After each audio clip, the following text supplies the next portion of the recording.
Sí, por Así que supuesto. bueno, así que bueno, pues antes que nada, te damos las gracias a nombre del Centro de Estudios de Historia de México, Fundación Carlos Slim, por tu presencia, tu generosidad, sin lugar a dudas, de estar con nosotros y bueno, pues felicitarte además por tu trayectoria. Muchas El gracias, doctor, querido Manuel. el doctor José Manuel Villalpando es abogado por la Escuela Libre de Derecho. Es titular de la materia Historia del Derecho en México desde 1986 a la fecha. Su labor vocacional se ha encaminado al campo de la divulgación de la historia mexicana.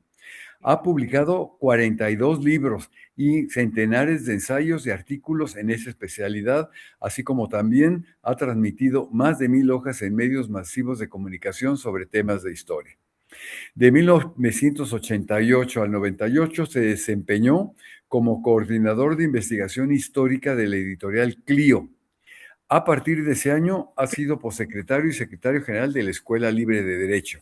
En el 2003 fue nombrado profesor invitado en el Colegio de Defensa Nacional, donde imparte cursos de ese mismo año. También es profesor invitado en el Centro de Estudios Superiores Navales y tuvo a su cargo la investigación y asesoría histórica de la telebiografía El vuelo del águila, que todos recordamos enormemente, por cierto, ¿eh?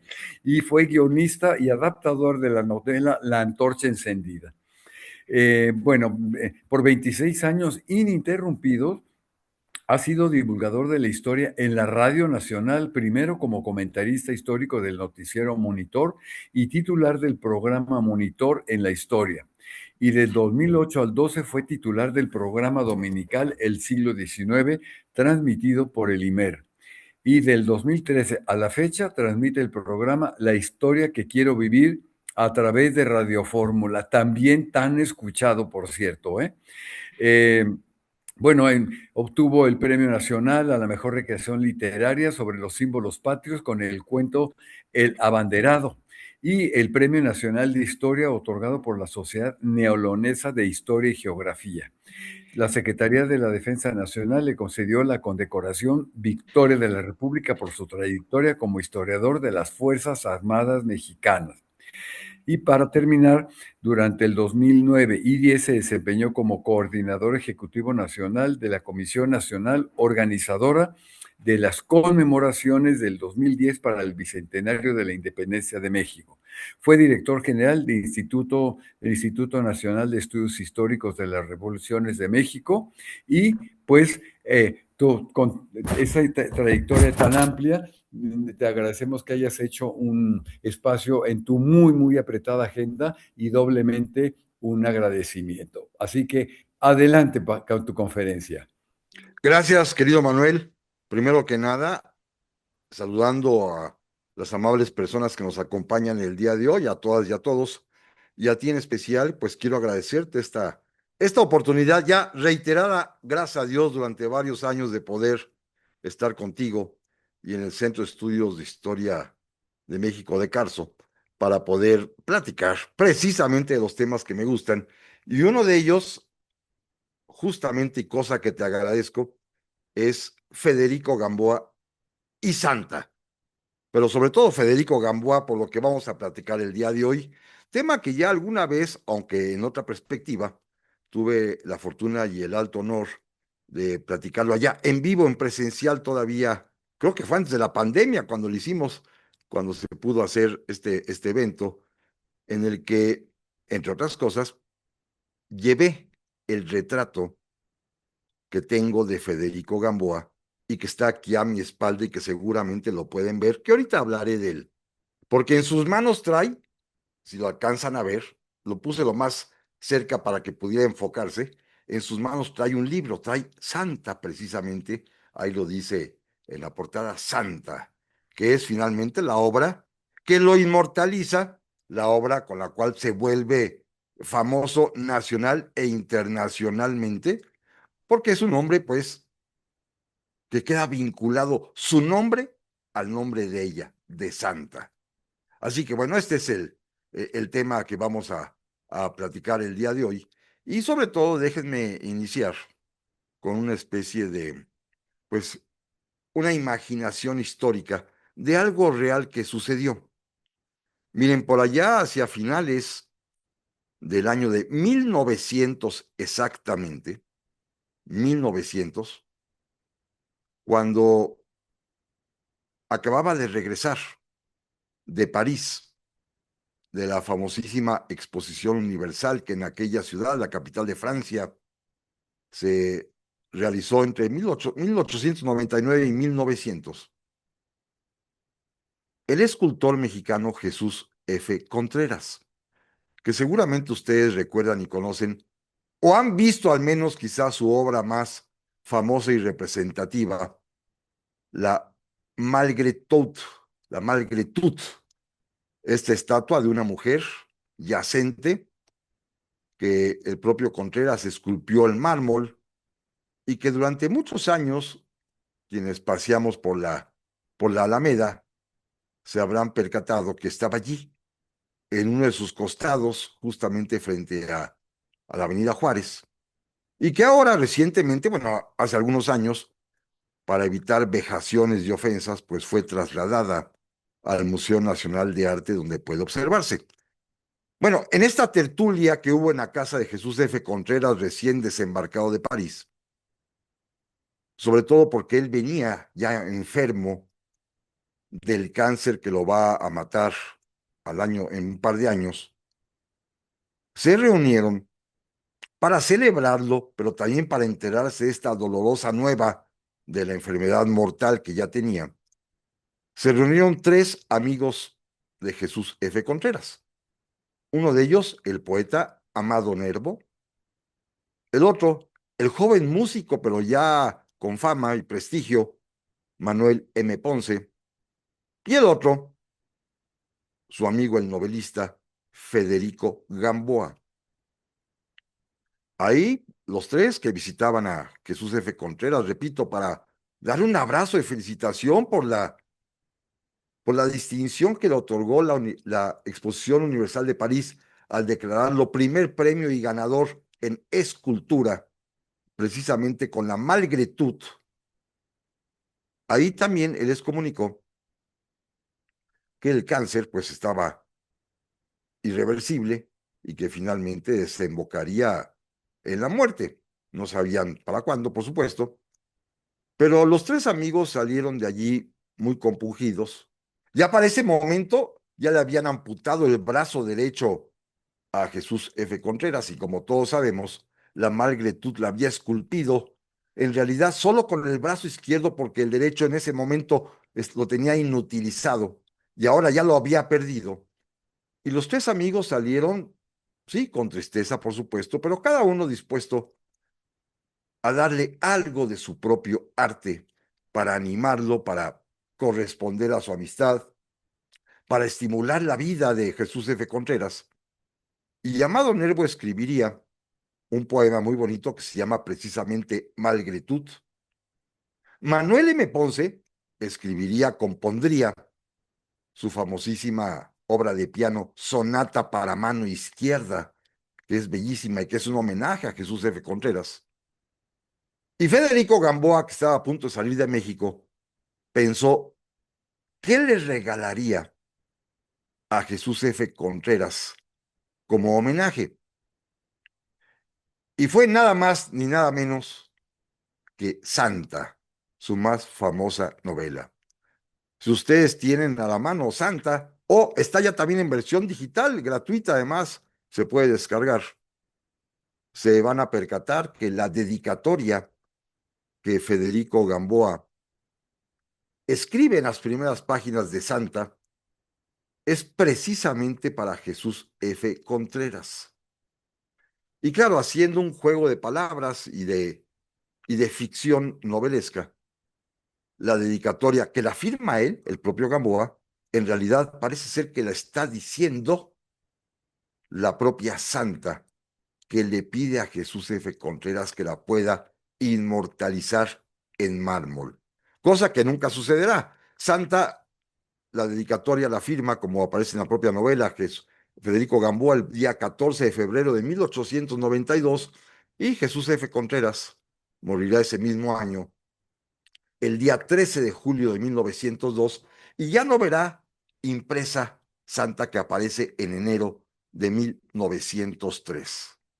Bueno, el caso está pues que Santa, dedicada a Jesús F. Contreras, pues es el libro que va a inmortalizar a Federico Gamboa.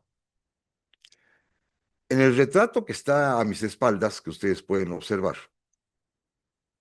justamente como lo decía hace un momento, Federico Gamboa aporta en sus manos a Santa, un libro que dice la portada Santa. Les platico con rapidez. Este fue un hallazgo providencial, este retrato. Lo encontré hace casi ya 30 años en los sótanos aquí de la propia Escuela Libre de Derecho. Lo rescaté en un estado ahí de injuria en que se encontraba abandonado. Se mandó restaurar, como pueden ver ustedes, que se ve muy, muy bonito. E indagando en por qué teníamos ese retrato, confirmé, bueno, primero que había sido desde 1920 hasta su muerte en 1939 profesor aquí de la Escuela Libre de Derecho. Y en la propia tradición de la escuela, los maestros señeros, los maestros que marcan y que dejan huella, cuando lamentablemente fallecen, hacemos un homenaje póstumo. Y hoy en día se hace con un gran retrato del profesor que ha fallecido. Y en aquel tiempo, evidentemente, también, no con fotografías, sino con una pintura, esta, que es una pintura al óleo, con la cual se rindió el homenaje póstumo ya hacia principios de 1940 a Federico Gamboa, que había muerto en meses anteriores, en 1939. Y la tradición también indica que ese retrato se le obsequia a la familia. Y comprobé, tristemente, que para ese momento, don Federico Gamboa ya no tenía familia. Había enviudado muchos años antes y tristemente su hijo único también había ya fallecido. Así que la escuela pues encontró la manera de hacer el homenaje, pero guardaron el retrato y en los pasos de los decenios y los cambios de domicilio, pues fue a dar a un sótano allí, casi casi arrumbado, donde lo pude encontrar, repito, hace ya casi 3 décadas. Y de ahí pues ha estado siempre conmigo, cerca de mí, en mi oficina, a mi lado. De alguna manera, algunas afinidades personales con Federico Gamboa me han hecho además no solamente tener ese retrato por años, sino además leer toda su obra, estudiarlo, conocerlo mucho más.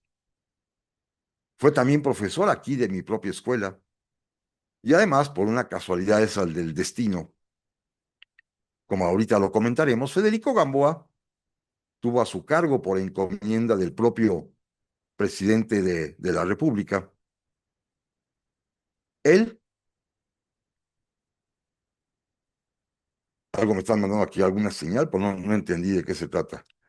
En fin, perdón la interrupción, pero no entiendo si hay algún problema o no. Pero, repito, don Federico Gamboa tuvo el encargo del propio general Porfirio Díaz de ser él el organizador de las conmemoraciones del año de 1910 relativas al centenario de la independencia nacional. Y por estas cosas de la vida, yo tuve el mismo honor justamente en 2010, ahora encargándome de las conmemoraciones del bicentenario de la independencia. Así que tenemos un vínculo centenario, don Federico Gamboa y yo. Pero bueno, vamos al tema específico. Miren, desde su propia publicación, y voy a hablar más de la relación de Federico Gamboa con Santa, más que de Santa, porque el argumento, como todos sabemos, es muy sencillo. Es la historia de una chica a la cual las circunstancias obligan a dedicarse tristemente a la prostitución, porque fue burlada por un oficial del ejército, la dejó embarazada, ella tuvo que abortar, el escándalo familiar es terrible y su mamá y sus hermanos la arrojan de la casa por perdida y va a dar a una casa de citas, a un burdel es la palabra exacta, allá en Chimalistac, muy cerca precisamente de las instalaciones del Centro de Estudio de Historia de México. Y ahí la matrona, la administradora, la dueña de la casa de citas, doña Elvira se llama, pues le da trabajo, la adiestra y se vuelve una, pues señorita de la vida galante, muy famosa, que ella se enamora de un muchacho, del jarameño que le dicen, y a su vez el pianista ciego Hipólito está también perdidamente enamorada de Santa, que finalmente después de una serie de, pues, tragedias, fallece, supuestamente también víctima de cáncer, o al que parecer era sífilis que Gamboa trató de disfrazar. Bueno, ese es el argumento y pues es quizás lo menos importante el día de hoy. Porque Santa, eso sí, desde que aparece, se va a convertir, según lo señala José Emilio Pacheco, primero en el primerísimo bestseller mexicano, el libro que más libros vendía, tomando en cuenta además también que en aquel tiempo, en 1903, que aparece cuando somos no más de 12 millones de habitantes, pues la población que podía leer era en realidad mínima. Se calcula que el analfabetismo alcanzaba casi el 88-89% de la población, así que se vendiera mucho este libro indica que la mayoría de las personas que tenían posibilidad de leerlo lo estaban comprando. Pero además también, y el propio José Emilio Pacheco, ese gran escritor mexicano, lo señala muy claramente, no solamente fue un bestseller, sino también un long seller cuya fama y prestigio ha durado hasta nuestros días. 22 años, 122 años después de que fue editado y publicado por primera vez, el libro sigue vendiéndose y lo encuentran ustedes en librerías.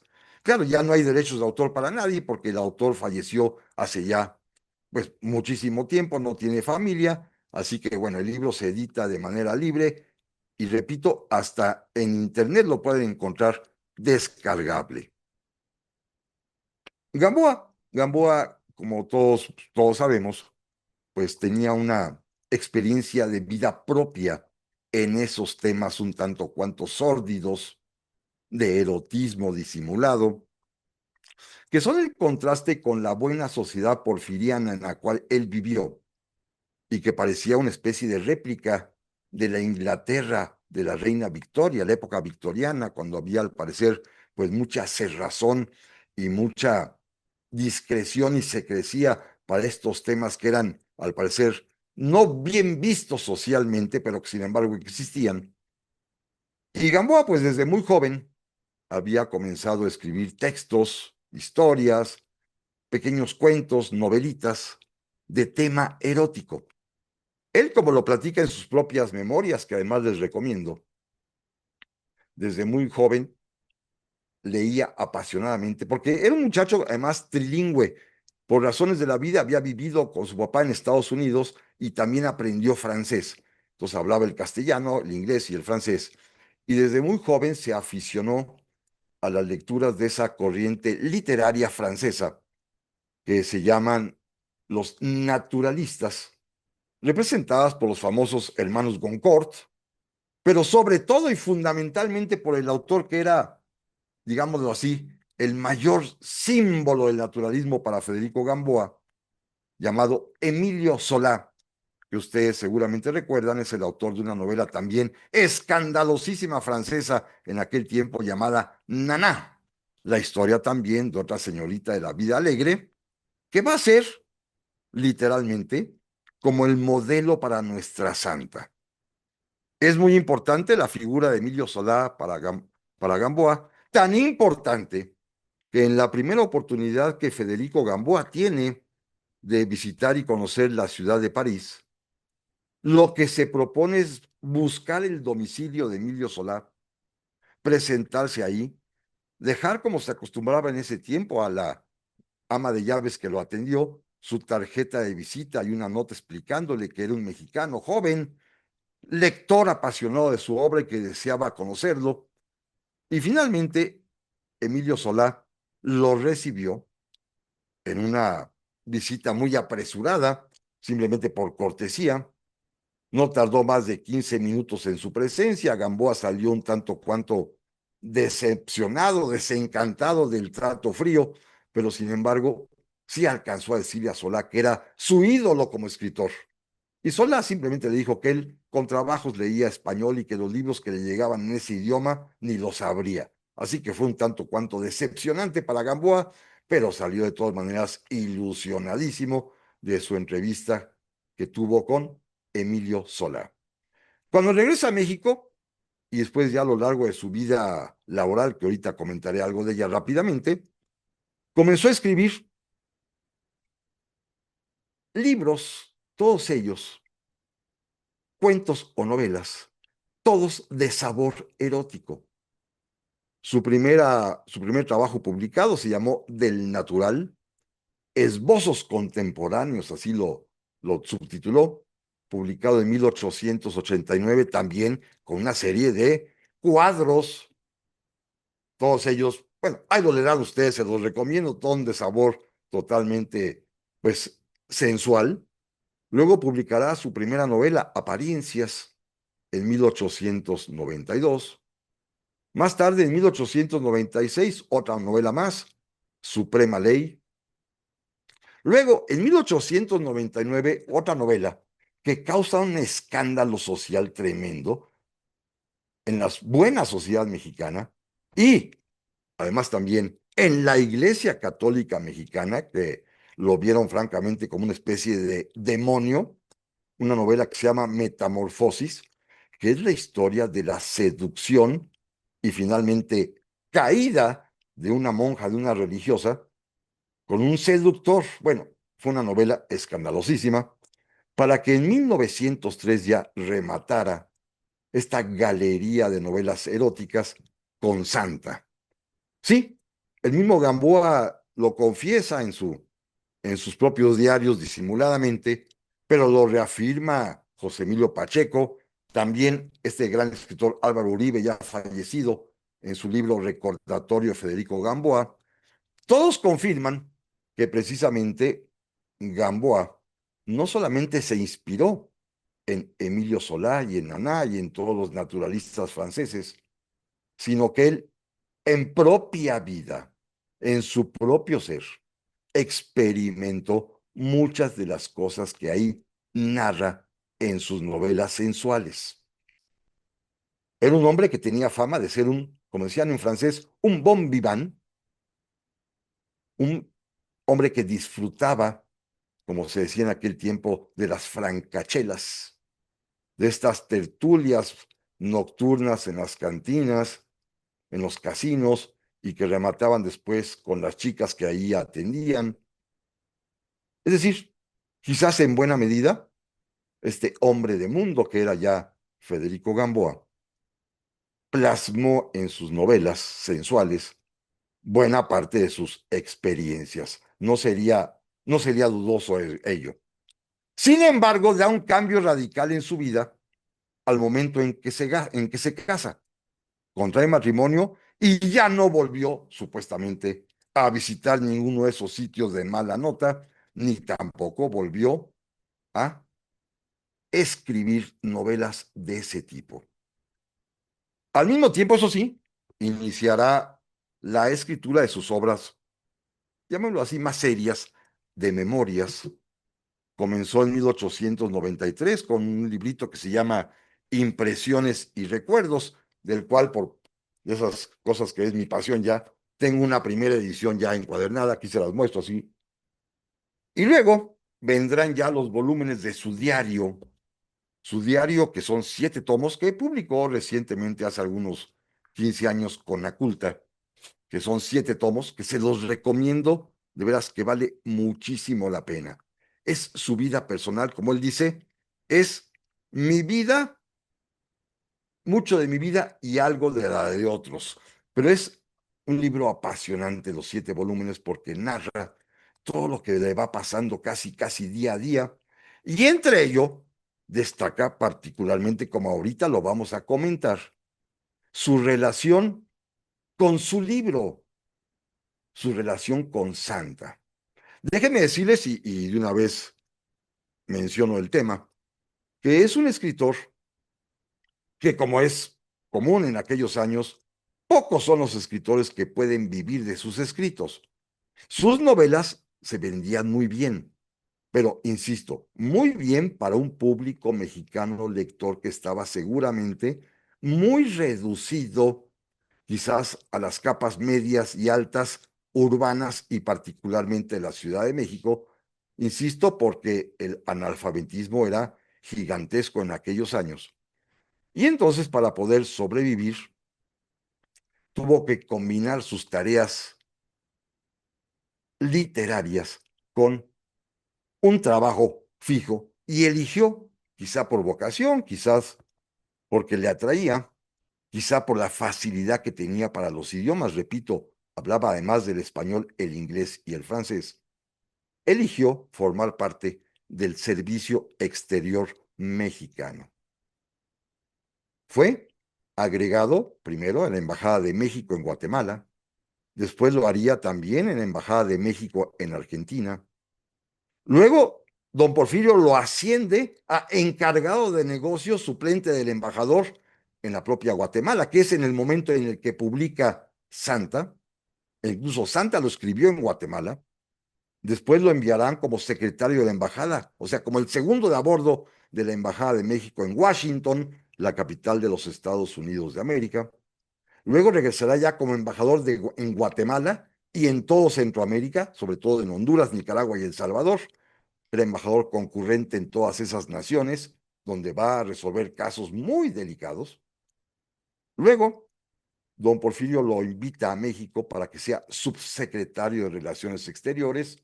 Por cierto, cuando lo invita a ser subsecretario de Relaciones Exteriores, don Porfirio, que lo quería bien, le hizo una especie de regaño, algo así como, lo voy a llevar al gabinete, pero ya no ande escribiendo esas cosas. Federico Gamboa le dijo, no, Santa fue el último libro que escribí de ese tema, señor presidente. Y ya don Porfirio nada más se rió. No sé si don Porfirio lo habrá leído porque no tenía fama de ser un gran lector, pero don Porfirio captó que estaba muy apenado Gamboa y que ya había prometido solemnemente ya no ocuparse de esos temas sensuales ni tampoco, por supuesto, de vivir las experiencias que ahí narraba. Lo hará, pues, subsecretario de Relaciones Exteriores, y en el año de 1910, a principios de año, falleció el titular de este despacho ministerial, don Ignacio Mariscal, gran amigo de don Porfirio, y mentor, maestro en la diplomacia del propio Gamboa. Y don Porfirio le va a encomendar interinamente que sea el titular de la Secretaría de Relaciones Exteriores. Y al mismo tiempo, avanzado el año, también le va a encomendar que sea el organizador de las conmemoraciones del centenario de la independencia, como ya lo comentamos. Acabando el año de 1910, don Porfirio ya nombró a don Enrique Krill secretario de Relaciones Exteriores y a Gamboa, como una especie de salida decorosa, lo envió como embajador, ministro plenipotenciario de México, tanto a los Países Bajos como a Bélgica. Allá se irá de embajador, puesto en el que va a ser ratificado además después por el presidente Francisco Ignacio Madero. Por cierto, la amistad que tenía el propio Gamboa con don Porfirio, su agradecimiento, la narra él mismo con una curiosa anécdota que es compartida por otros testigos presenciales. Cuando don Porfirio estaba a punto de llegar a El Havre, al puerto francés que venía del exilio mexicano, comentó a sus amigos y a familiares que lo rodeaban antes de que el barco atracara el Ipiranga, seguramente el que va a estar aquí va a ser Gamboa. Y no se equivocó. El mismo Gamboa cuenta cómo cuando se enteró que estaba por llegar don Porfirio, salió de Bruselas, donde andaba, y se fue a El Havre, al Havre, y esperó efectivamente la llegada del Ipiranga, y fue el primero en recibir a don Porfirio. Un abrazo cordial se dieron, y don Porfirio todavía con su carácter irónico le dije, ¿y qué hace usted aquí? No pensé volver a verlo, burlándose cuando ya le acababa de decir a sus amigos y familiares que esperaba ver a Gamboa. Entendió perfectamente bien don Federico la ironía, se abrazaron y bueno, el reconocimiento que Gamboa tenía por don Porfirio era siempre enorme. Pero luego se enterará cuando el golpe de estado de la escena trágica y la muerte de Madero, con la ascensión al poder de Victoriano Huerta, que el propio usurpador lo invita a regresar a México para ocupar la Secretaría de Relaciones Exteriores, por una razón muy sencilla. Primero, en su estancia en Guatemala como embajador concurrente en toda Centroamérica. Después, en sus años de subsecretario. Después también, en el momento en que fue interino titular de la Secretaría. Las fricciones de México, como hasta nuestros días en materia internacional, se dan siempre con los Estados Unidos de América. Y don Federico Gamboa, durante todos estos embates que había tenido con los norteamericanos, con los embajadores norteamericanos, pues siempre había puesto muy en alto lo que hoy es famoso y que todo el mundo repite, la soberanía nacional y el carácter de México como un país libre e independiente. Y Victoriano Huerta, como todos sabemos, pues tenía efectivamente dificultades con los Estados Unidos de América, en ese momento ya presididos por el presidente Wilson, por Woodrow Wilson, y entonces lo mandó llamar. Y es precisamente Gamboa quien le toca, pues estos momentos difíciles que finalmente se traducen en la invasión norteamericana al puerto de Veracruz en 1914. Pero luego algo pasa porque Gamboa dura únicamente 42 días como ministro de Relaciones Exteriores y renuncia, atraído por una cuestión política. Es propuesto y él acepta ser candidato presidencial para competir contra Victoriano Huerta en una elección, por supuesto, amañada, pero don Federico acepta.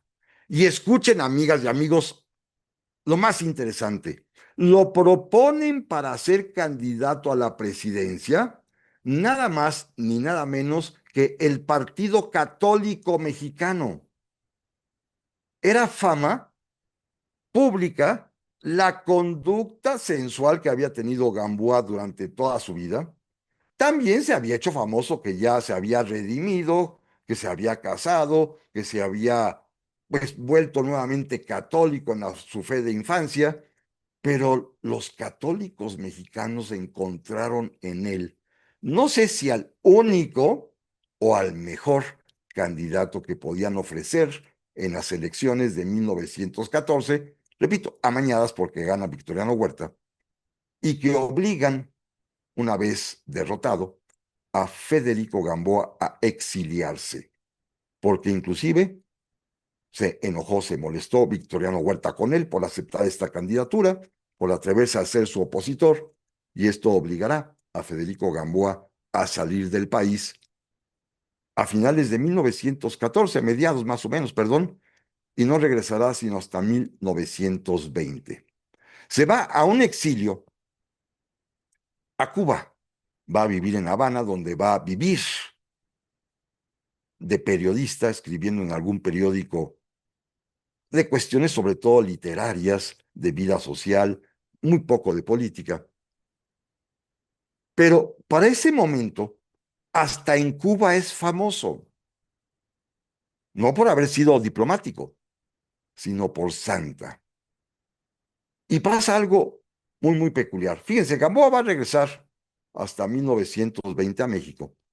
Va a pasar los años de 1915, 16, 17, buena parte de 18, con severas dificultades económicas para poder sostenerse él, su esposa y su pequeño hijo. Pero de pronto ocurre un milagro, el primer milagro que Santa le hace, porque Santa parece ser paradójico, pero si bien es el nombre de una señorita de la vida galanta, es además, una santa milagrosa que le otorga favores y bendiciones a Federico Gamboa, porque en el año de 1918, aquí en México, cuando está en sus primeros pasos, en sus primeros andares, el cine mexicano todavía mudo, hay algún productor y algún director que se entusiasman con la idea de llevar Santa al celuloide, una película sobre Santa allá en 1918, una de las primeras películas del cine mexicano, cine mudo todavía, y de plano le escriben a Federico Gamboa a La Habana. Se sorprende Gamboa de la carta que ha recibido y ha leído, donde le están proponiendo hacer una película para que autorice que con su libro sea la base del guión, que la película se va a llamar Santa, que la va a interpretar una actriz de aquel tiempo muy bonita, que se llamaba Elena Sánchez Valenzuela, que además iba a actuar a escondidas de su familia, porque como en el papel de una señorita de la vida galante, sí es una mujer digna y respetable, pero sobre todo lo que le atrajo a Federico Gamboa, primero fue que Santa fuera tan famosa que podía pasar del lector a quien fuera al cine a ver la película. Es decir, se iba a multiplicar por completo el horizonte de admiradores de Santa. Ya no solamente los que la leían, sino ahora también los que la veían en el cine. Pero además, y segundo favor o segundo gran milagro en este mismo, le ofrecieron el 5% de las ganancias de la película. Y naturalmente Federico Gamboa respondió que por supuesto que sí, firmó el contrato que le enviaron anexo y para su sorpresa a los pocos meses recibió una letra de cambio, nada más ni nada menos que con la cantidad de aquel tiempo muchísimo de 15,000 pesotes. 15,000 pesos porque los ingresos de la película, según le explicaron, fueron de 300,000 y el 5%, 15,000, fueron para Federico Gamboa, con lo cual ya pudo transitar más holgadamente en el exilio y guardar un poquito para que le rindiera, para que no fuera tan difícil, tan complicada la existencia allá en La Habana. Ya era muy famosa Santa, y cuando regresa a México Federico Gamboa en 1920, pues ya desde el barco en el que se transporta, ya en Veracruz y en su trayecto a México, la gente lo empieza a reconocer cuando saben que es no el candidato del Partido Católico, no el diplomático mexicano, sino el autor de Santa.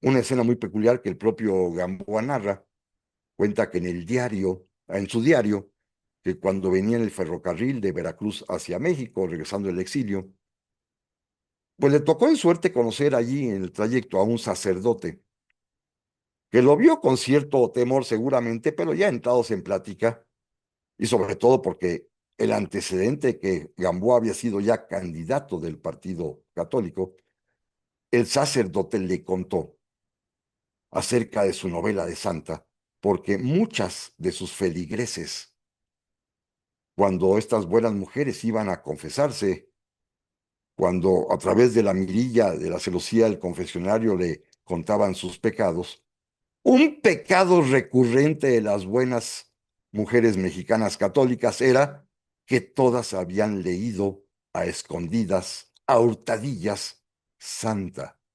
Y después, seguramente con el peso del remordimiento de conciencia, acudían al confesionario para, pues, que fuera perdonado su pecadillo de lectura, porque a escondidas leían Santa. Y el sacerdote le confesó que también, por curiosidad para saber de qué se trataba, también él la leyó.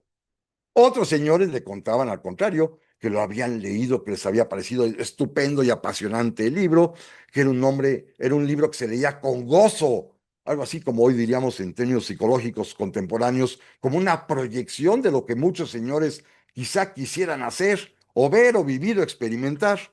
Total, que regresa Federico Gamboa a la Ciudad de México, y de veras, este ambiente propicio de Santa lo precede, ya existe y en todas partes es muy bien recibido. La casera cuando va a rentar una casa, oh, es usted Federico Gamboa, sí, aquí está, con todo gusto, firme el contrato, pero también fírmeme su libro. Es decir, es un autor de éxito, el primer gran autor exitosísimo mexicano, un bestseller, como bien dice José Emilio Pacheco. Bueno, obviamente los ingresos por las regalías, los derechos de autor de Santa, pues eran de alguna manera suficientes, no cuantiosos, porque finalmente, bueno, piensen ustedes que en vida de Gamboa se editaron más o menos 65,000 ejemplares de Santa.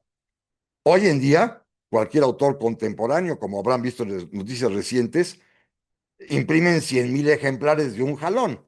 No, bueno, Gamboa no únicamente gozó del beneficio en vida de unos 65,000 ejemplares de Santa, que sí le suministraban regalías cada año, a veces menos, a veces más, no suficientes para vivir. La película sí lo había sacado de esa angustia de tener recursos, pero tenía que trabajar de algo. Y le llamó la atención que ya en pleno gobierno del presidente Álvaro Obregón, un gobierno revolucionario además también, a los sitios donde fue a pedir empleo se lo dieron. Y fue a dos lugares. Pensó en ser maestro.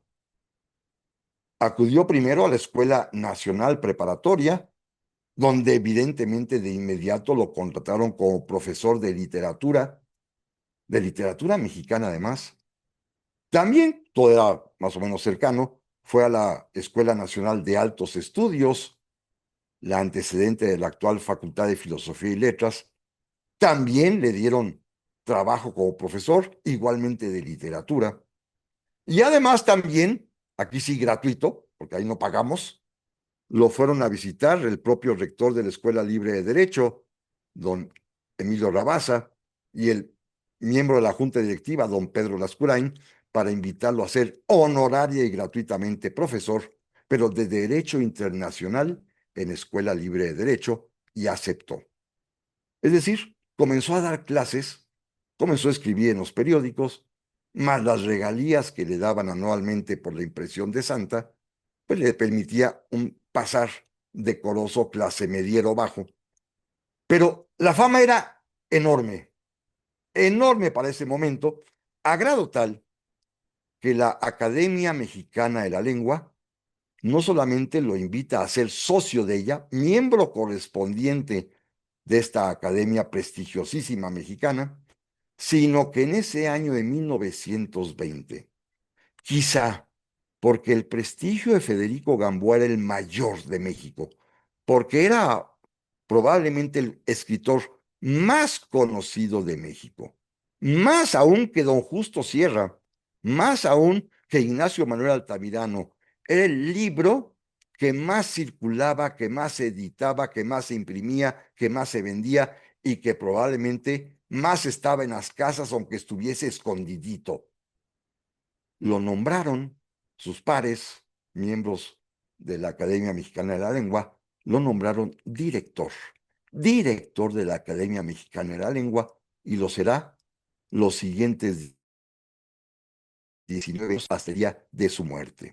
Pero era el ambiente, era lo que se sentía en todas partes respecto a Federico Gamboa. Miren, en esos años, también en 1924, recibió la sorpresa que la Ciudad de México, para rendirle un homenaje a este escritor tan popular y tan famoso, había decidido renombrar la plaza de Chimalistac, precisamente ahí donde se encuentra el Centro de Estudios de Historia de México de la Fundación Carlos Slim, decidió renombrarla, abandonar el nombre de Chimalistac, que se sigue llamando la zona, y a la plaza imponerle como nombre Plaza Federico Gamboa, que hasta la fecha ostenta, donde hay un pequeño monumento con el busto de Gamboa y con la placa de su nombre, Plaza Federico Gamboa, y a las calles vecinas, una por supuesto, una calle se llama Santa, otra calle se llama Hipólito, el pianista ciego enamorado de Santa, en fin, que es un homenaje de estos que no tienen un premio en efectivo ni nada, pero que sin embargo, más que un honor académico, más que una distinción de tipo político, es un premio de virtud popular, porque todo mundo conocía a Santa y todo mundo conocía a Federico Gamboa. Bueno, esta fama es muy peculiar. Fíjense que hay una cuestión muy curiosa porque en 1926, y esto me llama mucho la atención, el periódico Excelsior organizó una encuesta nacional para que el pueblo lector votara para elegir quien obtuviera el mayor número de sufragios a favor, para elegir a un personaje que le llamarían el maestro de la juventud mexicana. ¿Y quién creen que lo ganó? Sí, nada más ni nada menos que don Federico Gamboa, que fue designado por una encuesta, digámoslo así, casi casi por aclamación popular y nacional de los lectores de Excelsior, maestro de la juventud mexicana. Claro, yo me pongo a pensar, bueno, apenas llevaba 4 o 5 años de maestro y tenía pocos alumnos en la universidad, en la preparatoria, en altos estudios, en la libre. ¿A poco ellos votaron y fueron los únicos? ¿No será que más bien ganó por la fama? Porque era maestro de la juventud, porque leían sus libros. Ese es mi interrogante, no puedo yo afirmar nada. El caso es que en una ceremonia muy bonita ahí en el propio periódico, recibió su diploma que lo nombraba, que le otorgaba este reconocimiento nacional, al parecer, de ser Federico Gamboa, maestro de la juventud mexicana.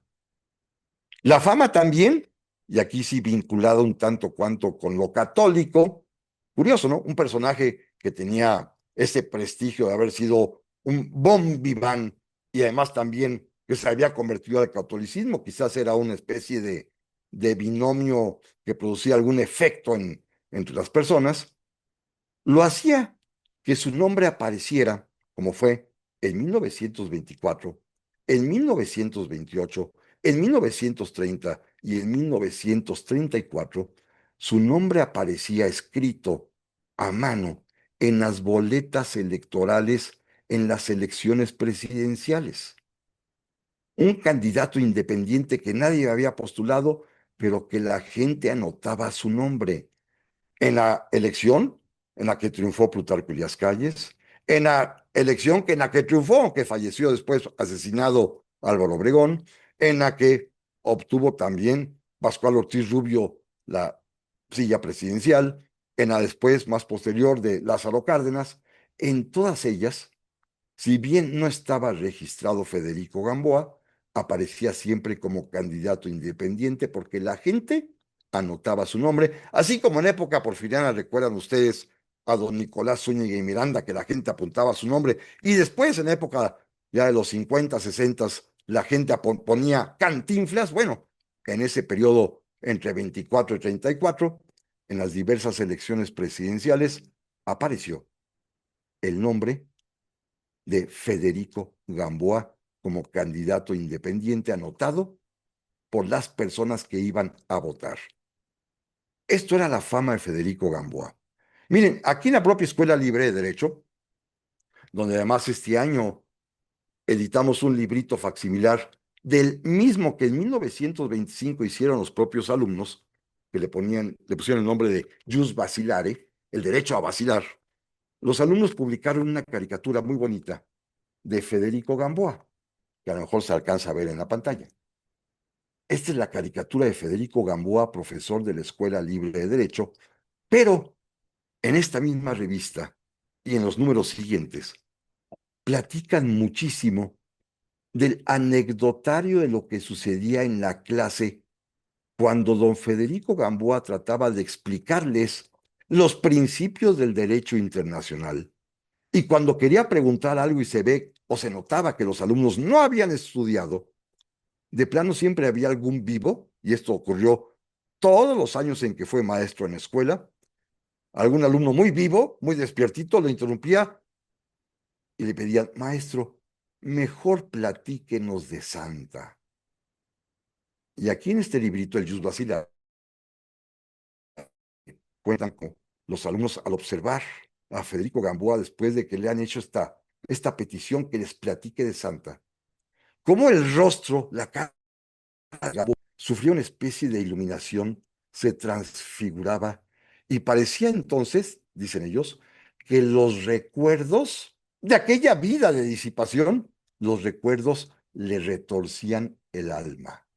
Y entonces Federico Gamboa, en lugar de explicar los principios del derecho internacional, comenzaba a platicarles de las escenas de casas de cita y de, pues seguramente, cantinas que él había vivido, y los alumnos, por supuesto, extasiados, escuchando de viva voz de su maestro, que además era el gran escritor mexicano, las aventuras prostibularias, perdón la palabra, que él había vivido. Y bueno, la apoteosis para Federico Gamboa y para Santa, en vida de Federico Gamboa, es que en el año de 1932, nuevamente, un productor de cine, un director de cine, lo van a ver a su casa ahí en la colonia Santa María, en la ribera de Santa María, para proponerle filmar una segunda versión de Santa y llevarla al cine. Pero ahora, ya con las técnicas modernas de ese tiempo, ya una versión con sonido directo, sin necesidad de poner discos a un lado ni musiquita, no. La primera versión hablada del cine mexicano nuevamente va a ser Santa. Igualmente, le van a ofrecer el 5% de las utilidades, cosa que acepta Gamboa, y ahí se entera, pues no solamente de esto que es un prodigio de la técnica, el cine ya hablado, sino que la actriz va a ser una chica guapísima de su momento, Lupita Tovar, pero además también que va a llevar música, toda la película, compuesta como música de fondo por aquel famoso músico Miguel Lerdo de Tejada, pero que la pieza principal, la canción, la melodía que le va a dar vida, fama, prestigio a la película y que es una especie de homenaje, de himno para Santa, Santa se llama la propia pieza musical, la escribiría un entonces joven músico poeta que la va a tocar e interpretar en la propia película que todos conocemos y que se llama Agustín Lara. Agustín Lara es el músico que compone la pieza que también sabemos que existe, espero que la hayan escuchado, que es muy simpática, la pieza musical de Santa. Cuando se estrena la película, según cuentan los propios alumnos de la Escuela Libre de Derecho, don Federico estaba muy emocionado e invitó a su grupo a que ese día no tuvieran clase, se fueran todos al antiguo cine Balmori, que no sé dónde se encontraba, creo que en la colonia Roma, para ver el estreno de Santa, que duró más de un año en cartelera. Y bueno, la película comienza con la aparición del propio Federico Gamboa, que en 3 minutos da las gracias y explica quién era Santa. Y después ya comienza la cinta. Película que ustedes pueden ver en YouTube. Hay varias versiones en los propios canales de YouTube. Ahí está Santa, esta versión de 1932, ya la primera de cine hablado. Y bueno, los alumnos estaban encantados cuando aparece en pantalla el propio Federico Gamboa, le aplauden a rabiar.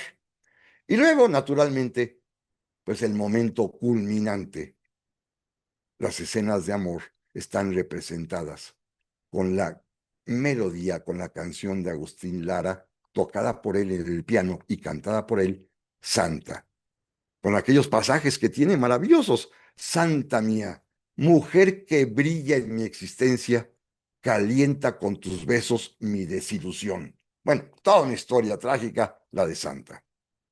Así que salió muy, muy contento. Y luego, pues en clase, y a toda persona que él conocía o se encontraba por ahí, ya en tono de broma, en tono de, pues de diversión, Santa le daba tal satisfacción a Federico Gamboa, que fíjense lo que hacía don Federico en tono de broma. A todo mundo le decía, miren, yo tan católico que soy y vivo de una mujer pública, de Santa. No sabemos, no lo dijo en su diario nunca, cuánto le correspondió por ese 5% del contrato por la segunda versión fílmica de Santa, la ya hablada. Supongo que era una cantidad, no sé si extraordinariamente alta, pero sí lo suficientemente noble, y de ello pudo vivir buena parte de su vida, porque en su diario tiene una frase muy, muy bonita, donde él mismo dice: fiel y generosa Santa, que después de lo mucho que me has dado de aplausos, todavía vienes a socorrerme y a endulzar mi vejez menesterosa. Ya era viudo, ya había muerto su hijo, pero tuvo por lo menos económicamente un buen pasar. Ya por sus últimos años de vida, y ya casi con esto en momentos voy a terminar, déjenme contarles que un amigo suyo de él, y lo escucharon los propios alumnos de la Escuela Libre de Derecho, pasó por él a la escuela, don Antonio La Peña y Reyes, y escucharon que Federico le dijo: Antonio, qué gusto verte. Oye, ¿me acompañas a misa? Y don Antonio volteó y le dijo: Federico, claro que sí. Antes te acompañaba a los burdeles. Por supuesto, ahora vamos a la iglesia. Y todo el mundo pues se atacó de risa y se rió de la anécdota. Y bueno, finalmente pues quedó Santa y Federico Gamboa inmortalizados para siempre. La prueba es este retrato que, repito, está aquí a mis espaldas. Y simplemente termino, porque ya va a ser la hora, termino diciéndoles que en el año 2009, quizás yo llevado ya por la emoción, después de haber leído, por supuesto, el libro que se lo recomiendo de Álvaro Uribe, Recordatorio de Federico Gamboa, que es muy buen libro, los 7 volúmenes del diario de Federico Gamboa, entusiasmado yo con Gamboa, decidí buscar su tumba en el Panteón Francés de la Piedad, allí en la Avenida Cuauhtémoc y el Viaducto. Con dificultades pude dar con ella porque ya no tenía, ya ven que los panteones, y ese particularmente, ha sufrido saqueos enormes, pero finalmente la encontré, hablé con los administradores y yo de mi propio peculio pagué para que colocaran, como hasta la fecha está, la lápida que dice Federico Gamboa. Así que fue mi homenaje final y pues trato de visitar su tumba al menos cada año en su aniversario de muerte. Este año no pude hacerlo porque pues andaba uno ocupado ya en cuestiones de abuelo, pero es un personaje presente en mi vida. Así que espero que les haya parecido al menos interesante esta plática sobre Federico Gamboa y Santa. El tema era Santa, pero más bien me lo llevé por Federico Gamboa y la relación con su propio libro, con su propia historia. Estoy a sus órdenes, por supuesto. Muchísimas gracias, sobre todo la pasión con lo que lo transmites, qué barbaridad. Es increíble tu identificación con Federico Gamboa y con Santa, no cabe duda. Y nosotros que casi vivimos aquí en la Plaza Federico Gamboa, pues te imaginarás lo interesante y lo importante que ha sido tu presentación. También se filmó aquí, ¿verdad? Una de las Y, películas. a ver, las dos películas, las dos, tanto la muda como esta hablada, fueron filmadas en los exteriores ahí de la plaza actual Federico Gamboa y tienen como fondo, curiosamente, la pared de ustedes, la Sí. puerta, la entrada al Centro de Estudios de Historia de México, Carso. Ahí está, precisamente se ve claramente en la película. Ya después van a hacer otras más, ¿eh? Ya muerto Gamboa en el 42-43 filmaron otra. Hubo una telenovela más adelante, hay otra película mucho más moderna en los 60, pero bueno, yo quería únicamente referirme a la película de 18 y a la de 32, que es quizás la más emotiva. Alguien pregunta por ahí que si la de 18 se puede ver. Sí, también está en YouTube. Si la busca usted, Santa 1918, creo que también hay una liga para poderla ver. De la que hay como 6 o 7 versiones, más bien 6 o 7 canales que la transmiten, es la Santa de 1932, que es la que ya tiene sonido. Ya. Hoy tienes una cantidad de Ay, felicitaciones que qué muchas gracias. barbaridades. Es increíble cómo nos has transmitido al personaje y pues por supuesto su obra, que no cabe duda que lo premió por ser tan atrevido y no cabe Pues sí, duda que fue su atrevimiento lo que le permitió trascender, porque uno dice Federico Gamboa, Santa, de inmediato. ¿sí? Sí, claro. Ahora que nos has comentado lo del diario, que yo no lo conozco, yo espero que lo tengamos aquí en el centro de estudios, que me interesa enormemente lo que él escribió cotidianamente de una vida tan plena, ¿no? Que hasta para presidente podía haber estado. Sí, caray. No, La es gente lo votaba como a Cantinflas después, como candidato independiente, les caía bien. No sé pues, si por santo o por haber sido candidato del Partido Católico, por esa combinación tan extraña. Fue un claro, sí, hombre de claro. plano de vida de arrabal al principio y después convertirse al catolicismo y que el propio Partido Católico lo postulara. Eso, A un hombre con esos exactamente. antecedentes pecaminosos, ¿no? Que por eso era tan atractivo. Y yo la que me voy a leer, la voy a buscar, es la de la Metamorfosis, porque me Ah, interesó sí, sí, sí. muchísimo, Ah, está es la la monja historia de una ahí. monja seducida. Ay, Dios mío. Óyeme, pues de veras ha sido un placer escucharte, Gracias, Manuel. ¿verdad? Perdóname, Manuel, mira, es que había aquí algunas preguntas que A si ver, se sabe de adelante. la verdadera santa, que si es real la tumba. No, la tumba que está por ahí es una tumba inventada. No se sabe en realidad de su santa, de su tumba, porque Santa es un personaje de ficción. Lo Claro, inventó Federico Gamboa, seguramente inspirado en alguna vida real, pero inclusive hubo alguna visita de damas norteamericanas que estaban seguramente impresionadas con Santa y hasta vinieron a buscar la tumba y creo que por ahí por Chimalistac, ahí pusieron donde había un panteoncito, entiendo, ahí pusieron sí, una tumba sí. falsa, porque no es de ella, ¿verdad? Y pusieron el nombre de Santa, pero no, no es de ella, porque Santa es un personaje Ya, de ficción claro, y como dicen hoy, seguramente inspirado en hechos reales, eso sí. en hechos reales. Pues mira, sigo leyendo todos los comentarios que hay, que son muy, dice, ojalá puedan invitar con más frecuencia a don José Manuel Villalpando. Pues claro que sí, Pues ya sabes pues que sí, Manuel, con todo gusto y con todo cariño hacia ti, oye, por supuesto. te lo agradezco muchísimo porque de veras dice estilo tan comprometido, inspirador y apasionado. Sí, sin duda, absolutamente. Ahora, lo que yo me pregunto, ¿cómo escribía tanto él? ¿De dónde? Sí, si en las noches salía a los burdeles y a tomarse la copa, etcétera, ¿cómo Pues, escribía? Es lo pues que no mira, entiendo. les daba tiempo, Manuel, y déjame hablar no solamente de Gamboa. Hace poco también en mis propios programas hice una especie de valoración de esto que tú estás diciendo que es bien importante, de que las personas en aquel siglo XIX y principios del XX tenían tiempo para escribir, pero montonales, a raudales.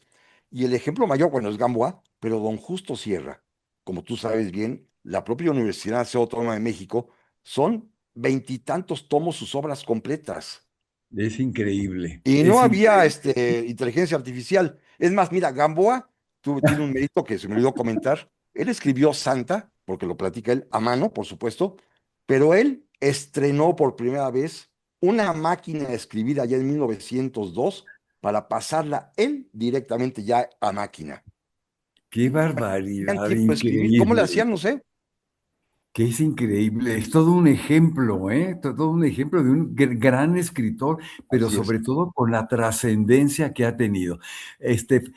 Nuestro colega y amigo Francisco Pérez de Salazar dice que tiene algunas cartas de su abuelo, de Francisco, a don Federico Gamboa, y Ah, un qué maravilla. discurso que leyó a su muerte en la Academia Mexicana de la Historia. Ah, pues fíjate, qué interesante eso. Sí, en la Academia de la Lengua, don Federico era el director además, y es una academia que siempre ha tenido una relación magnífica con la Academia Par, que es la de la historia, son casi hermanas. Y dice Margarita Noguera, ¿las pueden facilitar al centro? Le voy a preguntar al arquitecto, desde luego, ¿verdad? Porque dice, muy interesante la manera de conducir la conferencia. Sí, estamos totalmente de acuerdo, porque no nos levantamos para nada absolutamente, sino que fue sorpresa tras sorpresa. Y cómo él, este personaje, te ha buscado hasta que lo tienes en tu propia oficina. Aquí lo tengo, aquí a la mano, aquí lo Sí, tengo. pues ahí lo vemos, que ¿Te vino acuerdas que aquí. lo llevé hace algunos años Sí, lo allá con tengo muy ustedes? presente, Sí, claro. Sochi Balistac, el cuadro. Oye, lo has paseado como reliquia, ¿eh? Que Sí, es de veras, ¿eh? Es tal cual. increíble. Qué barbaridad. Pues todo un éxito. De veras que, dice Margarita, Marcela Aguilera, ¿existe algún libro que estudie la razón de la entrega de muchas jóvenes a una amante inconveniente. Es un tema recurrente en la vida real, pero no sé si existe literatura al respecto. No, ahí sí Pues no sabría decirle, yo nada más me he dedicado a puro Gamboa y Santa, que son mis únicas, digamos, sí, lecturas non santas. No, pero bueno, exactamente, pero toda oye, su obra literaria, de esto antes de Santa, todo es el mismo tema, es recurrente en diversos enfoques, pero es recurrente, ¿eh? Sí, era un hombre que ya. seguramente vivió todo eso y lo iba Ah, platicando, seguro, ¿eh? seguro, seguro. Oye, ¿y cómo inspiró a Agustín Lara también? Porque todo También, el mundo conocemos la canción. sí, claro. Sí, pero por supuesto, Pues es imagínate el increíble. éxito que fue aquello, la propia historia, la película, el que fuera hablada, seguramente la belleza de Lupita Tobar, la actriz, la presencia de Gamboa al principio y rematando con la música de Agustín Lara, debe haber sido aquello, pues el éxito de los éxitos, ¿eh? Pero totalmente. Pera Zabaleta dice también, hubo una novela que me parece magnífica con Tina Romero. Sí, ya hecha de las del sistema mexicano, televisión mexicana, ya se hizo en los 60, por ahí había una novela de Santa, Sí. efectivamente. Pues mira, a mí lo que más me llama la atención es que hasta el día de hoy, efectivamente, y con tu conferencia más, con tu conferencia vamos a ir a buscar desde luego Sí, pero la está en las literatura. librerías, ¿eh? El libro, está en las librerías. Fíjate nada más, Sí, pues se ahorita sigue mismo yo voy a ir a editando. buscarlo, sobre todo el de la metamorfosis, que ese es Ah, el sí. que hoy mismo Ese me lo lo vas a leo. encontrar más fácilmente. Hicieron una reunión de sus obras completas en el propio Fondo de Cultura Económica, en donde a propósito excluyeron a Santa, porque esa Ay, se qué vendía sola. curioso. Pero entonces hay una Fíjate. colección del fondo y ahí vienen las otras novelas.